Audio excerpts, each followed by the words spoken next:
ஓம் ஸ்ரீ 18ஆம் படி கருப்பண்ணசாமியே போற்றி போற்றி போற்றி.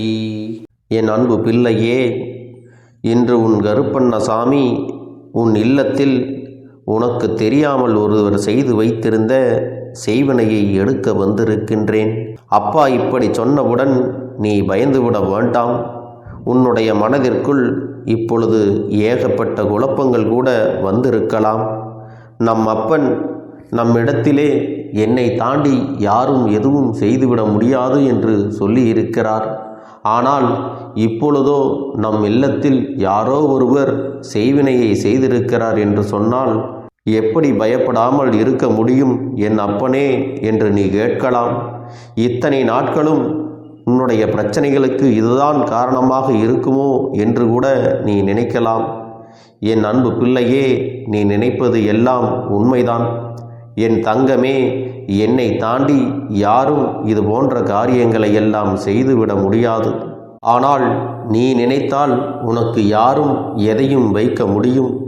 நான் செய்வினை என்று சொல்வது உன்னுடைய உடலுக்கோ உன்னுடைய உயிருக்கோ அல்ல, உன்னுடைய மனதிற்கு வைத்திருக்கின்றார்கள். உன் இல்லத்திலே உனக்கே தெரியாமல் அதை விட்டு சென்றிருக்கிறார்கள் என்றால் அது உன்னுடைய அனுமதி இல்லாமல் அவர்கள் உள்ளே வரவில்லை என்றுதான் அர்த்தம். நீ அவர்களிடத்தில் பேசிக்கொண்டிருக்கும் பொழுதே அதை அங்கேயே வைத்துவிட்டு சென்றிருக்கிறார்கள். அதை நீ கவனிக்கவில்லை. அவர்களை நீ நம்பினாய். என் குழந்தையே, முதலில் உன் அப்பன் உன்னிடத்தில் எப்பொழுதும் சொல்வது யாரையும் அதிகமாக நீ நம்பாதே என்றுதான். மற்றவர்கள் மீது நம்பிக்கை வைத்தால் நிச்சயமாக உனக்கு ஏமாற்றம் என்பது கிடைத்தே தீரும். அதற்காக இந்த அப்பன் யாரையுமே நம்பக்கூடாது என்றும் சொல்லவில்லை. நீ நம்பிக்கை வைப்பவர்கள் அதற்கு உண்மையானவர்கள்தானா என்பதை நன்றாக நீ தெரிந்து கொள்ள வேண்டும். என் செல்ல குழந்தையே, எப்பொழுதும் உனக்கான இந்த செய்வினைகளை செய்பவர்கள் எல்லாம் ஏதாவது ஒரு குழப்பங்களை உன்னுடைய வீட்டிலே செய்துவிட்டு சென்றிருக்கிறார்கள். இந்த அப்பன் உன்னுடைய வாழ்க்கையில் இருக்கக்கூடிய ஒவ்வொரு பிரச்சனைகளையும் ஒவ்வொன்றாக சரி செய்து கொண்டு இருக்கும் பொழுது உன்னுடைய மனதை குழப்பும்படி எதையாவது ஒன்று பேசிவிட்டு உனக்கு அந்த செய்வினையை அவர்கள் செய்து விட்டார்கள். என் குழந்தையே, அவர்கள் உன் இல்லத்திற்கு வந்ததோடு மட்டுமல்லாமல் உன்னோடு பேச்சு கொடுத்து உன்னுடைய கஷ்டங்களை எல்லாம் தெரிந்து கொண்டு நீ அடுத்து என்ன செய்ய போகின்றாய், எதையெல்லாம் மாற்றப் போகிறாய் என்பதையெல்லாம் புரிந்து கொண்டு அதில் உனக்கு எதிர்மறையான சிந்தனைகளை உன் மனதிலே விதைத்துவிட்டு சென்று விட்டார்கள். என் செல்லமே, நீ அதனை எப்படியாவது செய்து விடலாம் என்ற முடிவில் நீ இருந்து கொண்டிருந்தாய். இப்படித்தான் நீ எந்த ஒரு விஷயத்தை செய்ய வேண்டும் என்று நினைத்தாலும் அதில் எதையாவது ஒரு எதிர்மறையான எண்ணங்களை உன்னிடத்திலே புகுத்தி உன்னை வளர விடாமல் அவர்கள் அங்கே தடுத்து கொண்டிருக்கிறார்கள். நீ எந்த ஒரு விஷயத்தை தொடங்கும் முன்பும் நம் அப்பன் நமக்கு துணையாக இருக்கிறார்கள் என்ற எண்ணத்தில் நீ இருந்து கொண்டிருந்தாய். ஆனால் அவர்களிடத்தில் பேசிய பிறகு முடிவில் நிறைய மாற்றங்கள் தெரிகின்றன அல்லவா? நாம் தோற்று விடுவோம் என்கின்ற மனநிலையில் இப்பொழுது நீ இருந்து கொண்டிருக்கிறாய். எப்பொழுதோ உனக்கு வெற்றி கிடைத்திருக்க வேண்டும். ஆனால் நீ ஏன் இன்னும் அந்த வெற்றியை பெறாமல் நின்று கொண்டிருக்கிறாய் என்பதை நீ சற்று ஆராய்ந்து பார். அப்பொழுதுதான் உன்னிடத்திலே இருக்கக்கூடிய அந்த எதிர்மறையான சிந்தனைகளை எல்லாம் உன்னால் உணர்ந்து கொள்ள முடியும். நான் எப்பொழுது உன் இல்லத்திற்கு வந்தேனோ அப்பொழுதே உன்னை பற்றியும் உன்னை சுற்றி உள்ளவர்களை பற்றியும் முழுமையாக புரிந்து கொண்டேன். என் குழந்தையின் மனதில் ஏற்பட்டு இருக்கின்ற மாற்றங்களை நீ இன்னொருவருடன் பகிர்ந்து கொள்ளும் பொழுது அவர் உனக்கு நல்ல எண்ணங்களை விதைத்திருந்தால் நீ வெற்றியை நோக்கி பயணித்திருப்பாய். ஆனால் அவர்களோ தீய எண்ணங்களை அல்லவா உனக்குள் விதைத்துவிட்டு சென்றிருக்கிறார்கள். அப்படியானால் வெற்றியை நீ எப்படி பெற முடியும்? அதனுடைய முடிவுதான் நீ இப்பொழுது தோல்விகளை எல்லாம் கண்டு கொண்டிருக்கிறாய்.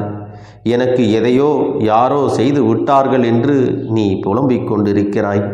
என் தங்கமே, முதலில் உன்னோடு பேசுபவர்கள், உனக்கு அறிவுரை வழங்குபவர்களுக்கு அதற்கான தகுதிகள் எல்லாம் இருக்கிறதா என்று ஒரு முறை நன்றாக சிந்தித்து பார்த்துவிட்டுத்தான் அவர்களுடைய பேச்சையெல்லாம் நீ முழுமையாக கேட்க வேண்டும்.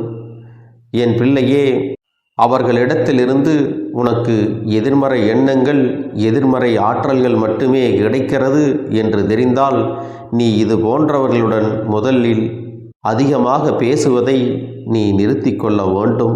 என் குழந்தையே, நீ அப்படிப்பட்டவர்களின் நட்பினை வளர்த்து கொண்டதன் விளைவாகத்தான் இன்று மிகவும் வேதனைக்கு ஆளாகி நிற்கிறாய் என்பதை மறந்து விடாதே. என் தங்கமே, உன் அப்பன் நான் தெரிந்து கொண்ட பொழுதுதான் அவர்களை பற்றி உன்னிடத்திலே சொல்லி கொண்டிருக்கிறேன். அவர்களுடைய மனமானது மற்றவர்கள் நன்றாக இருப்பது அவர்களுக்கு பிடிப்பது இல்லை. ஒருவர் தன் குடும்பத்தில் சந்தோஷமாக இருந்தால் அது அவர்களுக்கு பிடிக்காது. எப்படியாவது உன் மனதை கலைத்து உன்னை அந்த நிம்மதியான வாழ்க்கையிலிருந்து தள்ளி விடுவது என்றுதான் முயற்சிகளை செய்து கொண்டிருக்கிறார்கள். இதுவரை நீ பட்ட கஷ்டங்களுக்கும் அவர்களே காரணமாகவும் இருக்கின்றார்கள். நீ செய்ய நினைக்கின்ற காரியங்கள் உன்னுடைய தொழில் சம்பந்தப்பட்டதோ, உன்னுடைய வாழ்க்கை சம்பந்தப்பட்டதோ, அல்லது உன்னுடைய வேலை சம்பந்தப்பட்டதோ, இத்தனை பிரச்சனைகளுக்கும் அவர்கள் உனக்கு எதிர்மறையான சிந்தனைகளை உன் மனதில் புகுத்தியதுதான் காரணமாக இருக்கிறது என்பதை சற்று சிந்தித்து பார்த்தால் நீயாகவே அதையெல்லாம் புரிந்து கொள்வாய்.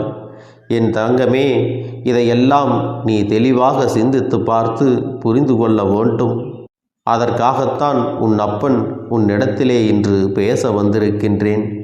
என் குழந்தைக்கு இது போன்ற கெட்ட எண்ணங்களை செய்ய வேண்டும் என்று நினைத்தவரை சரியான நேரத்தில் சரியான பதிலடி கொடுத்து அவர்களுக்கு பாடத்தை கற்பிக்கப் போகிறேன். என் தங்கமே, எத்தனையோ முறை உன் அப்பன் உனக்கு அறிவுரைகளை வழங்கிய பிறகும் நீ இது போன்ற எண்ணங்களை கொண்டவர்களை உன் இல்லத்தில் சேர்த்தது மிகப்பெரிய தவறு என்று உனக்கே நன்றாக தெரியும் அல்லவா? உன் அருகில் இருப்பவர் இப்படிப்பட்ட எண்ணங்களை கொண்டவர்களாக இருந்தால் நீ எப்படி உன் வாழ்க்கையில் நன்றாக வளர முடியும்? சாதாரணமாகவெல்லாம் நீ பேசும் பொழுது நீ நன்றாக இருக்கிறாய் என்று ஒரு வார்த்தை சொல்லிவிட்டால் போதும், அவர் வாயில் வருகின்ற பதில் அப்படியா வருகிறது? நீ எதை செய்தாய், நீ எதை செய்தாய், உன்னால் தான் இதுவெல்லாம் ஆனது, என்னால் அதை செய்திருக்க முடியும், நான் அப்படி என்று தன்னை பெருமையாக பேசிக்கொண்டு சுற்றி இருப்பவர்களை எல்லாம் குறை சொல்லிக்கொண்டு யாரெல்லாம் கஷ்டப்பட்டு உழைத்து முன்னேறி இருக்கிறார்களோ அவர்களுடைய உழைப்பை எல்லாம் உதாசீனப்படுத்துவது போல அவர்கள் எப்படி முன்னேற்றத்தை அடைந்தார்கள் தெரியுமா என்று தேவையில்லாமல் குற்றம் குறைகளை எல்லாம் அடுக்கிக் கொண்டே போகிறார்கள் அல்லவா?